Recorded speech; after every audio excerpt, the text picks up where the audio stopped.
skydiving. Is exciting. I'd rather skydive with her. But if you have toxic women, just understand that all monsters are feeding off of something.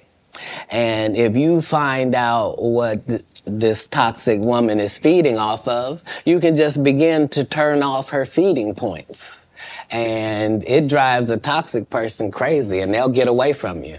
So whatever, if she's truly toxic, there are certain things that she's doing that help fuel her toxicity. You're not noticing it, but it's what it is. Why do you think she watches murder mysteries before she goes to sleep? Why is it always a crime drama playing? And turn it off. Turn it to cartoons. Make it.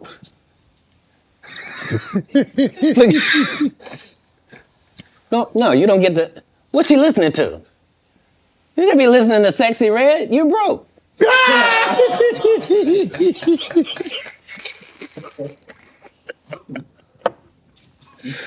Toxic people are trying to get things. They're not being toxic for no reason. They're gaining something out of how they operate. That's why they operate like that, because they get something.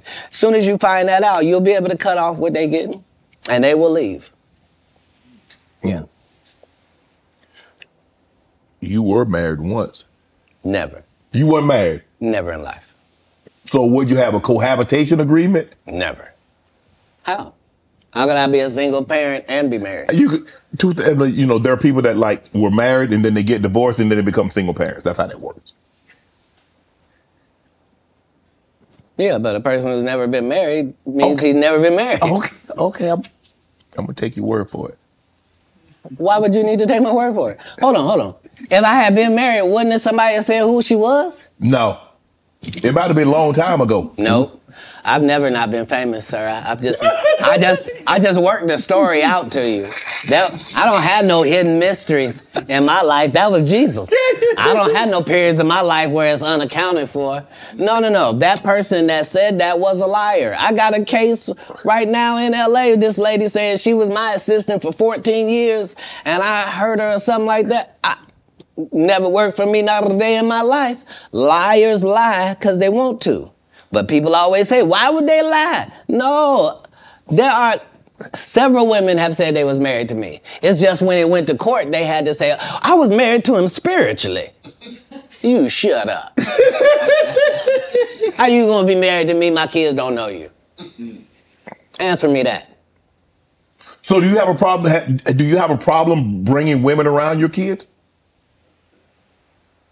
No, not then or now. I've always lived with several women. I'm known for several? That. Yeah. Like more than one? I've already told you that I prefer the company of women to the company of men. So if I told you that me and a couple dudes on my staff sometimes have to cohabitate, nobody finds a problem with that. Yeah, so it's me and 3 ladies cohabitating because that's how the business gets done. I don't want a chef that scratches his nuts before he cooks. I don't. No disrespect to these guys that go around with these large male-only groupings, but that's not my episode of Entourage. Man, you were approached by 7 gunmen. You were robbed, shot in the thigh. Say it again? You were robbed once, correct? No, I never been robbed. You didn't get robbed. You didn't get approached by gunmen trying to get robbed? They didn't take anything. I wasn't even the target? I wasn't even who they were talking to. And not because I say that. Because if you look at what time period it is, I'm not even making $5,000 a year. So robbing me wasn't the answer. This is before Oklahoma. You talking about a terrible condition. They'd have been disappointed thinking they'd get something off of you, huh? If they'd have robbed you. Look, in 3 cities, it's legendary that Katt Williams would walk down our streets with his baby in a baby stroller, with a diaper bag, with a gun in a diaper bag. The only thing I need is a pass. Don't mess with me and just let me go about my business. I'm living in Inglewood, Compton. I'm living in Manchester and Western. I'm in LA, the gang capital of the world, but never robbed. Because why? I'm not pretending to be something I'm not. You think I'm a Blood. You think I'm a Crip. I'm from Ohio. I'm a comedian. I'm a father. Right. I'm trying to do something out here. And not only do I not judge what you're doing, I'm not trying to be involved. Right. That's the difference. That's where the respect comes from. Two, you're touring right now, the Dark Matter tour. Yeah.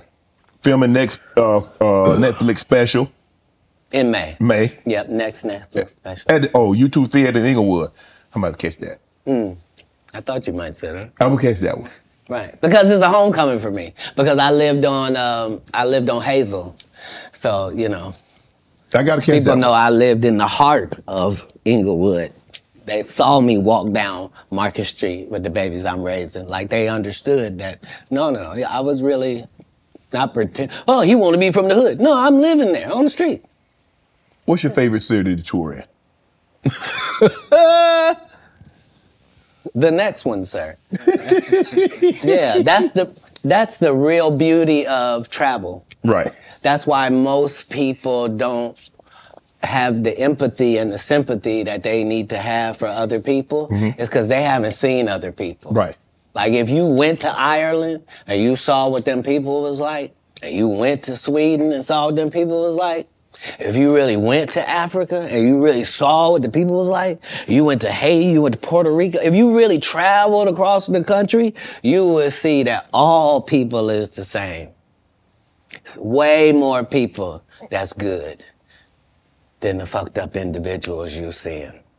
And if you understood that, it would change everything. So I don't have any favorites in the world just because every place is dealing with their own issues, their own troubles. All places look better than they actually are for the people that live there. And it's always a difference between what it seems like What it actually and is. what it is like. People will tell you, I went to Paris.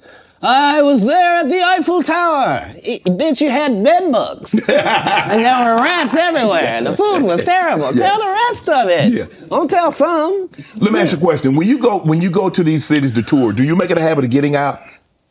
That's how I built my reputation. It's also how I ended up in jail 19 times. Because when I come to do a show, I'm really in your city. So whatever the strip club is, I'm there. Whatever the top bar is, I was there drinking. I was over there. You at a casino? I was at it. Like, what was it? Huh? Because I'm in your city. Right. This is how I'm learning your city so that when I do my show, I can be talking about what I know, not what I think, right? And so that was what I did at every city that I went to. The first 15 minutes of my show is what it's like to be here. You see what I'm saying? And so that was always a part of what kept my legend going to the point where I can still be in these arenas without you ever seeing a poster with my picture on it, without you ever seeing a flyer, without you ever seeing a post that goes, hey, it's Katt. Could y'all make sure y'all come out and come see me? Because I'm going to be in. Would you please come on out, guys? And I really... Because we have a different respect. I know I'm coming. They know I'm coming. I know they gonna be there. And they know I'm gonna do the best job I can possibly do. And they know beyond a shadow of a doubt, whatever hour he was doing when we last saw him, he won't be doing that hour when we see him this time. It's a whole new conversation. And because I've never strayed from that, they've never strayed from their part. I'm looking at some of the actors that you've been on screen with: Cube, Tracy Morgan, Regina Hall, Terrence Howard, Nick Cannon. Tiffany. Bro, who brings out the best in Katt Williams? How does someone get the best out of Katt Williams? Do you need a comedian? Do you need a serious actor? How do we get the absolute best out of Katt Williams on screen? Well, I would be disingenuous if I didn't remind us that that's never anybody's goal. It's never anybody's goal to create a great situation for me to do a good job. Why? In a script. The way it works is the script is already there. This is a character in the script. If they give me the job, I make it my job that this character here has to be as big as this whole project. So if you don't even see the movie School Dance, I want you to remember, whose goddamn white baby is this? And the only way that I can guarantee that you will remember my scene if you didn't remember a whole movie is if I make sure that my scenes are that good. Because that's what I watched. I watched great actors. You never saw De Niro, you never saw Pesci, you never saw any of these dudes in something and you was like, nah, I don't really believe it. You sure you're the Great Gatsby? Like, no. Like, you believe that this dude, Daniel, is a hobbit. That's part of the Lord of the Rings. Right. You see what I'm saying? I do. And so it's having a respect for the craft that I'm doing. That means I'm trying to do the best job possible. What was it like working with Spike Lee doing Priceless? Spike Lee is everything that you said I was in my intro.